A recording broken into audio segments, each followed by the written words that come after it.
Hello students, welcome to M N maths classes. मैं मोनिका गोयल। बेटा आज हम करेंगे आईसीएसई क्लास 9th मैथ्स के चैप्टर 13 एरिया थ्योरम्स की सिर्फ इंट्रोडक्शन करेंगे। इंट्रोडक्शन में हम क्या करेंगे बेटा, इसका सारा कंसेप्ट क्लियर करेंगे। मतलब बिल्कुल बारीकी से इसका सारा कंसेप्ट और थ्योरम्स को डिस्कस करेंगे, और साथ ही साथ जितनी भी इसकी क्रोलरीज हैं वो सभी इस इंट्रोडक्शन वीडियो में डिस्कस कर लेंगे, ताकि आपको जब हम चैप्टर स्टार्ट करें तो बिल्कुल भी प्रॉब्लम ना आए क्वेश्चंस को सॉल्व करते समय, राइट। क्योंकि अगर हम थ्योरम्स के साथ साथ चैप्टर स्टार्ट कर लेंगे तो बेटा इसमें आपको ही दिक्कत आएगी। तो मतलब कह देते हैं ना कि बहुत ज़्यादा काम एक ही साथ करने से सब कुछ मतलब मिक्स हो जाता है, तो वो मैं चीज़ नहीं करना चाहती। मैं चाहती हूँ कि आपका बेस बने, कंसेप्ट क्लियर हो।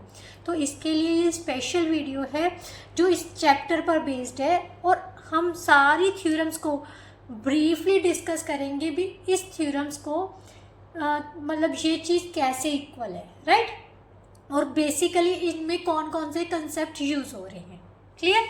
तो चलिए बेटा स्टार्ट करते हैं chapter 13 that is area theorems की इंट्रोडक्शन भी बोल सकती है, और explanation of theorems and their corollaries, right. तो स्टार्ट करने से पहले चैनल पर नए हो तो जल्दी से जाके चैनल को सब्सक्राइब कर लीजिए, और अगर कंटेंट अच्छा लगता है तो प्लीज़ वीडियो को लाइक शेयर एंड कमेंट ज़रूर किया कीजिए। बेटा देखिए, मैं ज़्यादा से ज़्यादा एक दिन में 2 हद से ज़्यादा 3 वीडियोस ही अपलोड कर सकती हूँ। मुझे पता है, देखो 5 क्लासेस हैं और 5 वीडियो एक ही दिन में बनाना मेरे लिए पॉसिबल नहीं है, क्योंकि मेरी फैमिली भी है, मेरी रिस्पॉन्सिबिलिटीज़ भी बहुत ज़्यादा है। तो इसीलिए प्लीज़ कोऑपरेट कीजिए और मुझे भी सपोर्ट कीजिए। तो चलिए अब स्टार्ट करते हैं चैप्टर 13। सबसे पहले बेटा जो इस चैप्टर में यूज़ होगा, ट्राइंगल। ट्राइंगल क्या है? 3 साइडेड फिगर है, राइट। अब हम बात किसकी कर रहे हैं? एरिया की। तो obviously area of triangle he use होगा ना इसमें। तो एरिया ऑफ ट्राइंगल मेनली हमारे पास क्या होता है? Area of triangle is equal to 1/2 into base into height, right. अब बेस क्या चीज़ है और हाइट क्या चीज़ है? हाइट नॉर्मली बेटा परपेंडिकुलर को बोलते हैं। किसको बोलते हैं? परपेंडिकुलर और altitude, what ever you can say, right. हमारे पास ये 3 वर्टेक्स है। ट्रायंगल के 3 वर्टिसेस हैं। जो वर्टेक्स किसी भी एक वर्टेक्स से जो हम सामने की साइड पर लाइन लेते हैं, परपेंडिकुलर लेते हैं, इसको नाम दे देते हैं एडी। तो ये जो एडी है इस ट्रायंगल की क्या बन जाएगी? हाइट। क्या बन जाएगी? हाइट। और बेस कौन सा है इसका?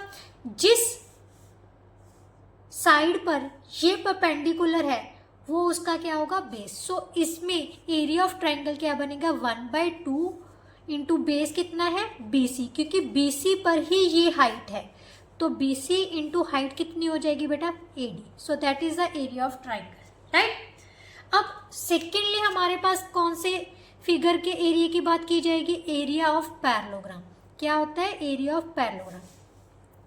पैरेललोग्राम कौन सी होती है? जिसके सामने की साइड्स पैरेलल भी होती है और इक्वल भी होती है। हमने लास्ट चैप्टर में किया था ना। पैरेललोग्राम क्या होती है? जिसकी सामने की साइड जो है पैरेलल भी होंगी और इक्वल भी हो। और एक चीज़ और ध्यान रखना, जो पैरेलल लाइंस होती है ना बेटा, उनके बीच का जो डिस्टेंस है हर एक पॉइंट से, वो क्या होता है? इक्वल होता है। क्या होता है? इक्वल होता है, राइट। तो इसका मतलब जो एरिया ऑफ पैरेललोग्राम होता है उसके क्या होता है? Base into height. किसके इक्वल होता है? Base into height. ये हमारे पास ABCD है। मान लेते हैं इस पर हाइट कौन सी दे दी? DE इसकी हाइट है। Distance between this parallel lines, हर एक पॉइंट से पैरेललोग्राम के पैरेलल लाइंस के बीच में से जितना भी कहीं किसी भी पॉइंट से हम डिस्टेंस ले लें वो हमेशा इक्वल होता है, राइट। तो यहाँ पर हमारे पास बेस क्या है? किस बेस की बात की जा रही है? AB की। इस पर हाइट कौन सी है? DE। सो AB इंटू DE। ये हो गया बेटा पैरेललोग्राम का बेस, राइट। उसके बाद हमारे पास आएगा एरिया ऑफ रेक्टेंगल, जिसकी बात की जाएगी इस चैप्टर में। एरिया ऑफ रेक्टेंगल क्या होता है? Length into breadth, right. ये हमारे पास रेक्टेंगल है जिसकी सामने की साइड्स क्या होती हैं? इक्वल भी होती है, और आपस में जो ये साइड्स हैं वो कितने डिग्री का एंगल बनाती है? 90 डिग्री का, राइट। वैसे तो सेम अगर मान लें हम ए बी सी डी, ये भी एक तरह से हाइट ही होती है। This one is height between this parallel lines, right. So A B into B C लिखना है। लेंथ इंटू, इसको नाम दे देते हैं लेंथ और इसको नाम दे देते हैं ब्रेथ। बट पैरेललोग्राम्स में हम ये ऐसे नहीं लिख सकते बेटा, इसमें बेस और हाइट की ही बात होती है। बट इसमें क्या होती है? डिमेंशंस किसको कैसे रिप्रेजेंट की जाती है? लेंथ और ब्रेथ के साथ। So A B into B C, A B into B C भी लिख सकते हो, C D into A D भी लिख सकते हो, जैसे मर्जी लिख लो। ये होता है एरिया ऑफ रेक्टेंगल, राइट। अब लास्ट वन होता है बेटा स्क्वायर। एरिया ऑफ स्क्वायर किसके इक्वल होता है? साइड इंटू साइड, क्योंकि स्क्वायर क्या होती है? जिसकी चारों साइड्स आपस में क्या होती हैं? इक्वल। क्या होती है? Equal. Means A B C D सब क्या है? इक्वल। मान लो तो ये 4 सेंटीमीटर की है, ये 4, so 4 into 4 that is 16 square centimetre होगा। A B into B C same लिखोगे, बट ए बी और बी सी दोनों इक्वल है तो A B into A B भी लिख सकते हो। क्लियर? तो ये मेनली जो एरियाज यूज होंगे, राइट। इसके बाद हम थोड़ा सा एक और डिस्कस करते हैं। बेटा ध्यान से देखो, ये हमारी क्या है? Parallel lines. 2 पैरेलल लाइंस है ना। अगर 2 पैरेलल लाइंस के बीच की, मैंने आपको बोला है जो हाइट होती है, डिस्टेंस होता है हर एक पॉइंट से दूसरे पॉइंट्स के बिल्कुल वो क्या होता है? इक्वल होता है। तो ध्यान से देखो, अगर हम इन 2 पैरेलल लाइंस के बीच में एक ही बेस पर, मान लेते एक ही बेस पर जितनी भी मर्जी ट्राइंगल्स बना लो, 1 2 2 ट्राइंगल्स बनी है, ये एक और बना लेते हैं सेम बेस और सेम पैरेलल साइड्स पे। इसकी हाइट क्या है? मान लेते हैं h1 है, इसकी हाइट क्या है? h2। बट h1 और h2 यहाँ पर क्या है? इक्वल है, क्योंकि पैरेलल लाइंस के बीच की हाइट क्या होती है? सेम। सो दो थ्योरम जो आपकी बुक में दी हुई है वो है। इससे पहले एक और चीज है बेटा, इक्वल फिगर्स और कॉन्ग्रुएंट फिगर्स, ये आपको समझना जरूरी है। इक्वल फिगर्स कौन सी होती है? इक्वल फिगर्स में क्या होता है? Area of both figures should be equal. Area of both figures, areas of both figures are same. दोनों फिगर्स का एरिया जो होता है वो सेम होता है। मीन्स डिमेंशंस चाहे जो मर्जी हो, साइज चाहे जो मर्जी हो, शेप चाहे जो मर्जी हो, अगर उन 2 फिगर्स का एरिया सेम है तो हम उसको बोलेंगे इक्वल एरिया। फॉर एग्जाम्पल मैं आपको बताती हूँ, मान लेते हैं एक ट्राइंगल है, ट्राइंगल का लेंथ और बेस और हाइट हमें दे दी 3 और 4, राइट। तो इसका एरिया गया 6 सेंटीमीटर स्क्वायर। और एक पैरेललोग्राम है जिसका बेस कितना दिया हुआ है? 3 दिया हुआ है और हाइट दी हुई है 2। इसका एरिया कितना आ गया? 6 सेंटीमीटर। अब ये दोनों का एरिया सेम है बट फिगर्स तो सेम नहीं है ना, तो इस टाइप की फिगर्स को बोलते हैं इक्वल फिगर्स। क्या बोलते हैं? Equal figures. अब रही दूसरी बात congruent figures.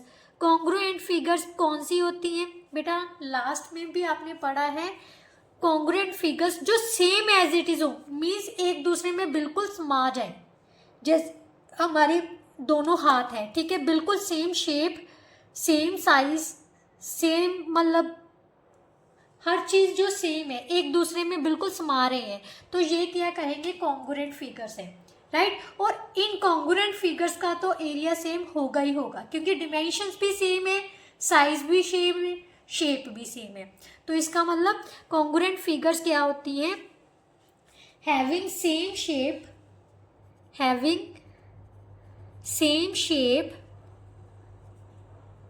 Size and dimensions, right. अगर ये सारी चीजें सेम है तो इनका एरियाज भी क्या होगा?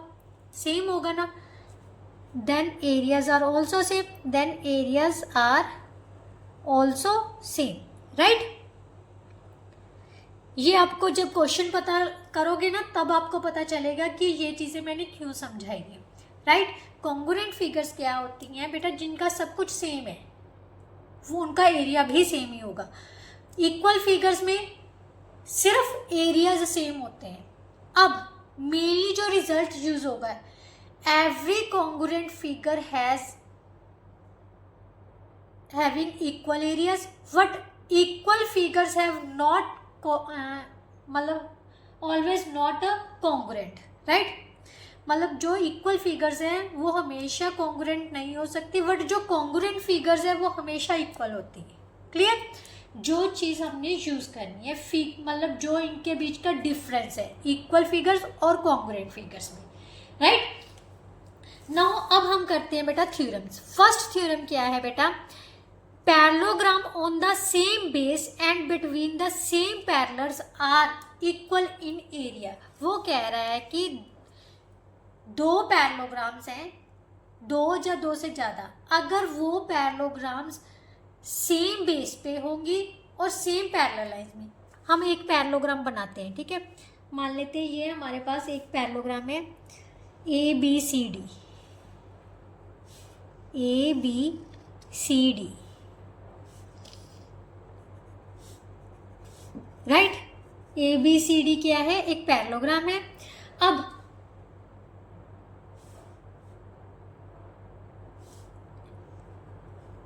हम सेम बेस क्या ले लेते हैं? AB सेम बेस ले लेते हैं, ठीक है?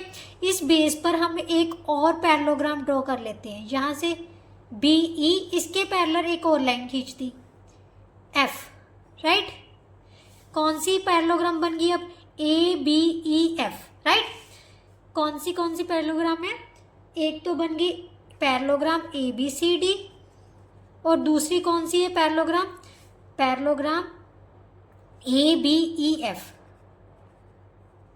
अब वो कह रहा है कि इन दोनों पैरेललोग्राम्स का जो एरिया है वो सेम होता है। क्यों? क्योंकि ये सेम बेस पे है और सेम पैरेलल लाइंस में है। पैरेलल लाइंस कौन कौन सी होगी इसमें? हमारे पास जो AB है वो DE के पैरेलल है। मान लेते हैं जो AB है वो DE के पैरेलल है, तो AB CF के पैरेलल भी होगी, राइट? क्योंकि अगर पार्ट्स पैरेलल हैं तो फुल भी पैरेलल ही होंगे। क्लियर? तो ये दोनों लाइंस क्या है? आपस में पैरेलल हैं। इनमें दो क्या बन रही है? पैरेललोग्राम्स। वो कह रहा है इनका एरिया सेम होगा। कैसे एरिया सेम होगा मैं आपको बताती हूँ। सबसे पहले हम एरिया ऑफ पैरेललोग्राम ABCD लिखते हैं, ठीक है? अब पैरेललोग्राम का एरिया क्या होता है?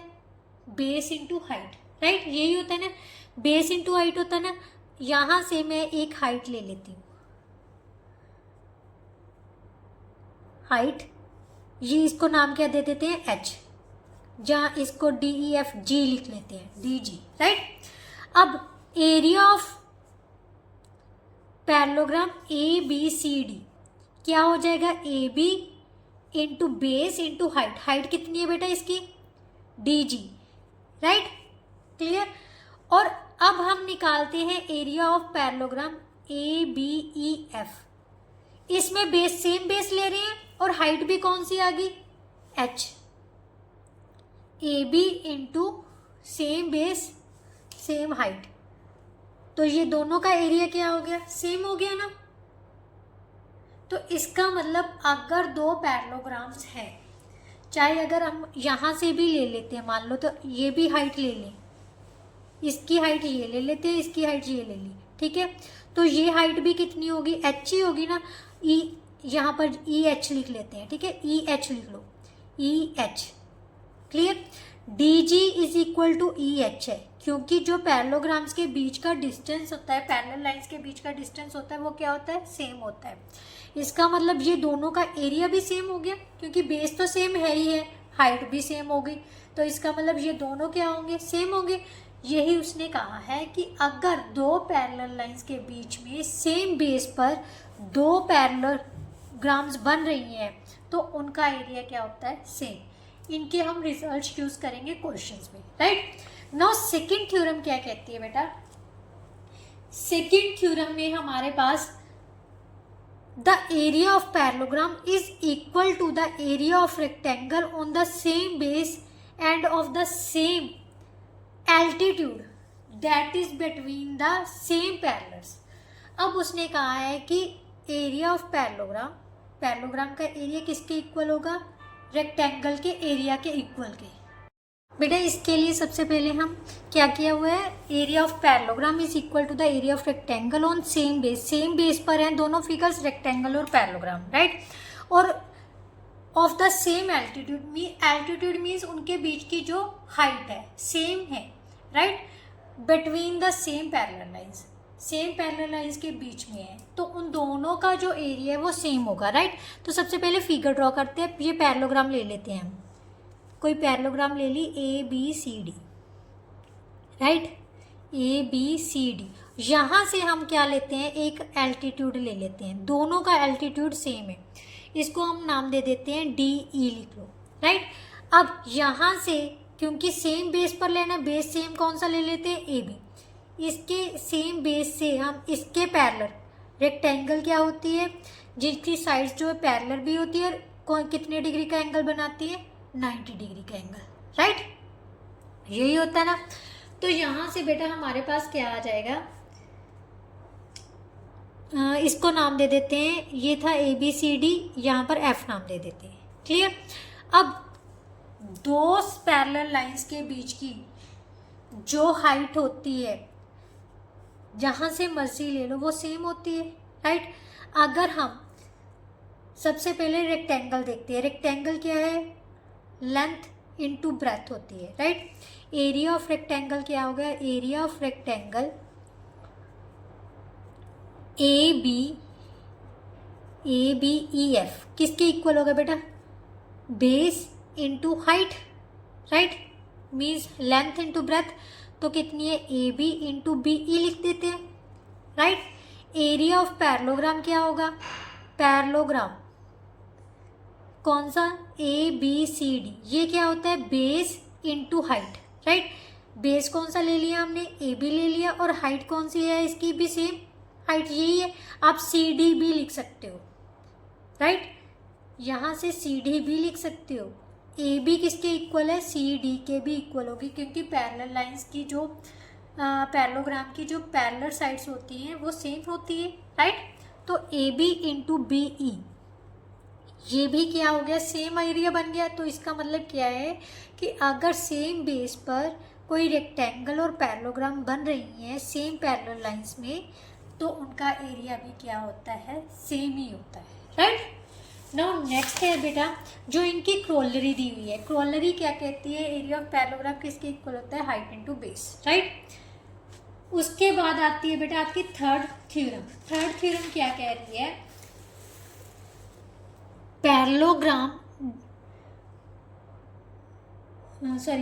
सेकेंड क्रोलरी है, parallelograms on equal bases and between the same parallels are equal in areas. वही सेम चीज, अगर दो पैरेललोग्राम्स सेम बेस पे बनी हो, जैसे इसमें दी हुई है आपने, ये हमारे पास पैरेललोग्राम बनी हुई है, कौन कौन सी, ABCD, राइट, ये सेम बेस है, between the same parallel lines, PQRS दो ले ली, ठीक है, जिनका सेम बेस कौन कौन सा बन रहा है, with basis AB and PQ, एक साथ कर लिया बेटा। इसको ज़्यादा नहीं सोचना, बस क्रोलरी ये समझनी है कि अगर दो पैरेलल लाइंस के बीच में दो पैरेललोग्राम्स बनी हुई है ना, तो उनका एरिया सेम होता है, बस, क्योंकि हाइट सेम है तो बेस भी सेम है, तो इसका मतलब क्या हो जाएगा, उनका एरिया सेम होगा। थर्ड क्या कहती है, जो थ्योरम है, कोई पैरेललोग्राम है, डायगोनल ऑफ ए पैरेललोग्राम, ध्यान से देखो, डायगोनल ऑफ ए पैरेललोग्राम, ये पैरेललोग्राम नहीं बनी है मेरे पास, गलत बन गई, ये लेनी है ABCD, ठीक है। इसका कोई भी जो डायगोनल है वो इन दो इक्वल ट्रायंगल्स को इक्वल पार्ट्स में डिवाइड करता है। कैसे एरिया डिवाइड करता है बेटा, ध्यान से देखो, अगर हम ये दोनों ट्रायंगल्स क्या होंगी, ये कॉन्ग्रुएंट होंगी। क्यों कॉन्ग्रुएंट होंगी, ध्यान से देखो, AB किसके इक्वल है, CD के इक्वल है, AD किसके इक्वल है, BC के इक्वल है, AC कॉमन आ गई, तो SSS एग्जाम के अकॉर्डिंगली ये दोनों ट्रायंगल्स कॉन्ग्रुएंट होगी। और मैंने आपको बताया है कि जो कॉन्ग्रुएंट होती हैं उनका जो एरिया होता है वो सेम होता है, right. So area of triangle ABC किसके इक्वल होगा, area of triangle CDA, right, CDA। Clear? क्यों है? क्योंकि ये दोनों ट्रायंगल्स क्या हैं, आपस में कॉन्ग्रुएंट है।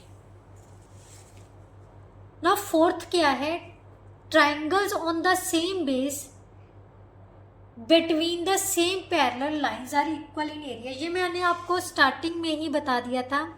दो जो समझ लो हमारे पास सेम बेस के ऊपर दो ट्रायंगल्स हैं, ठीक है, एक ही बेस के ऊपर दो ट्रायंगल्स बनी हुई हैं, ये वाली, सॉरी ये ले लेते हैं ये, ठीक है, और सेम पैरेलल लाइंस के बीच में है, ये हमारी पैरेलल लाइंस पैरेललोग्राम है। तो इन दोनों ट्रायंगल्स का जो एरिया होगा वो क्या होगा, सेम होगा, इस यहाँ से, ठीक है। Areas of on the same base and between the same parallel lines are in equal in area. क्यों होता है बेटा, हमें पता है जो एरिया ऑफ, मान लेते हैं ये ट्रायंगल ABC है और ये ट्रायंगल क्या है, ABD है।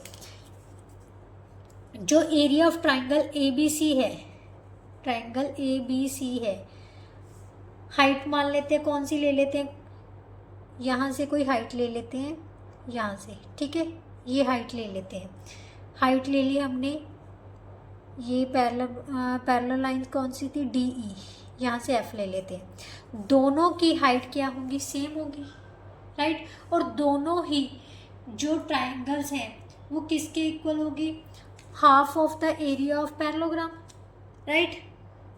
ये आपकी नेक्स्ट जो थ्योरम है यही कहती है कि जो एरिया है ट्रायंगल का, अगर सेम पैरेलल लाइंस के बीच में एक पैरेललोग्राम बनी हुई है तो एक क्या बनी हुई है, ट्रायंगल बनी हुई है, तो ट्रायंगल का एरिया जो होता है वो हाफ ऑफ पैरेललोग्राम के इक्वल होता है। बट इसमें जस्ट आपने ये देखना है कि एरिया ऑफ ट्रायंगल ABC किसके इक्वल होगा, एरिया ऑफ ट्रायंगल ABD के, राइट।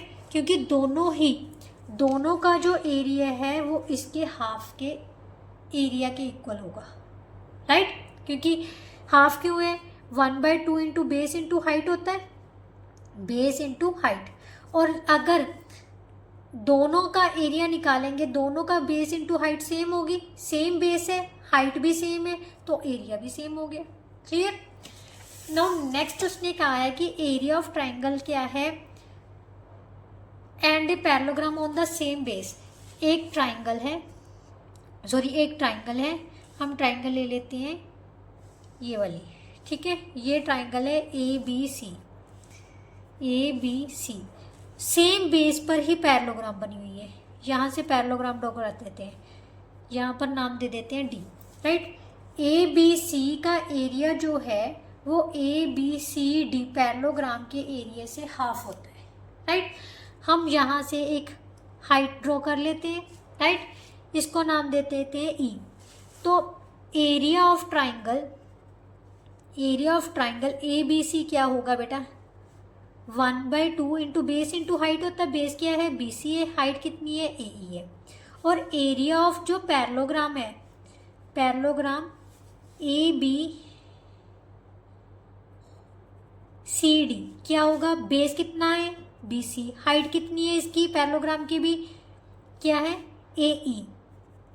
अब ध्यान से देखो, ये चीज़ है वो क्या है, एरिया ऑफ पैरेललोग्राम। सो यहाँ से हम क्या लिख सकते हैं, जो एरिया ऑफ ट्रायंगल ABC है वो क्या है, half of area of triangle, area of parallelogram ABCD, right. Clear?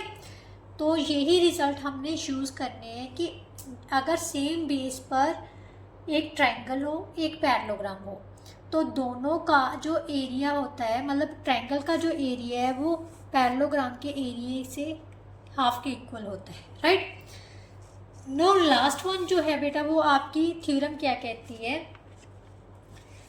Triangles on the same base and have equal areas lie between the same parallel lines. अब अगर दो ट्रायंगल सेम बेस पर दे दी जाए,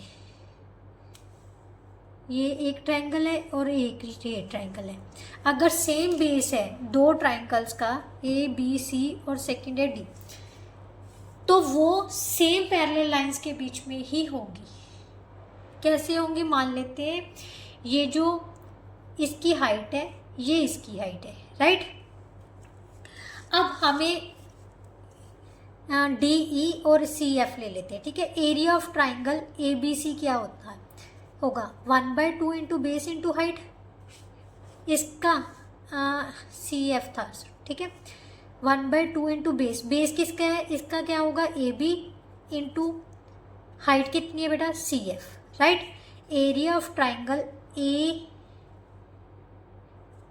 B D क्या होगा? 1/2 into base, base कितना है बेटा? ए बी, हाइट कितनी है इसकी? D E, right. अब हमें पता है कि जो एरियाज है उसने क्या दे दिया? इक्वल है। सो हमारे पास क्या आ गया? 1/2 into A B into C F किसके इक्वल आ गया? 1/2 into A B into D E के। तो यहाँ से ये कैंसिल हो गया, सी एफ किसके इक्वल आ गया? डी ई के। इसका मतलब जो ये हाइट है वो सेम हो गई। हाइट क्या हो गई? सेम। ये सेम कब होती है? जब इनकी जो डिस्टेंस है सेम होगा, हर एक पॉइंट से डिस्टेंस सेम होगा। इसका मतलब सी एफ किसके पैरेलल होगी? सी डी के पैरेलल होगी। अगर इक्वल है अगर ये इक्वल है तो पैरेलल भी होगी, तो इसका मतलब ये क्या बन गई? एक पैरेललोग्राम बन गई। तो यही उसने कहा है कि सेम पैरेलल लाइंस के बीच में होगी, राइट। अगर ये पैरेलल है तो ये भी पैरेलल होंगी। अगर ये पैरेलल है तो ये फुल, अगर थोड़ा सा पोर्शन किसी पोर्शन के इक्वल हो जाए, मैंने आपको बताया ना, दो लाइंस में अगर एक लाइन इसके पोर्शन के इक्वल पैरेलल भी हो जाए तो पूरी लाइन भी उस पोर्शन के पैरेलल होती है, राइट। तो इसका मतलब सी एफ किसके पैरेलल होगी? डी सी के, और डी ई किसके पैरेलल होगी? सी एफ के, right. C F is parallel to D E sorry, ठीक है। C F is parallel to D E and E F is parallel to C D. यही हमने देखना था कि अगर दो ट्रायंगल सेम बेस पे हैं और उनका एरिया सेम है तो वो पैरेलल लाइंस के बीच में होगी। सो यही रिजल्ट जो है बेटा वो हम इस एक्सरसाइज में यूज़ करेंगे, जो कि हम कल से स्टार्ट करेंगे, राइट। तो अगर आपको ये कंसेप्ट समझ आए हैं, थोड़े बहुत भी समझ आए हैं कि मैम ने अच्छा समझाया है, तो प्लीज़ वीडियो को लाइक शेयर एंड कमेंट ज़रूर किया कीजिए। नेक्स्ट वीडियो में हम एक्सरसाइज सॉल्व करना शुरू करेंगे, तो जल्दी से जाके चैनल को सब्सक्राइब कर लीजिए अगर वीडियो अच्छी लगी है। तो नेक्स्ट वीडियो में मिलते हैं, तब तक के लिए good bye, thank you so much.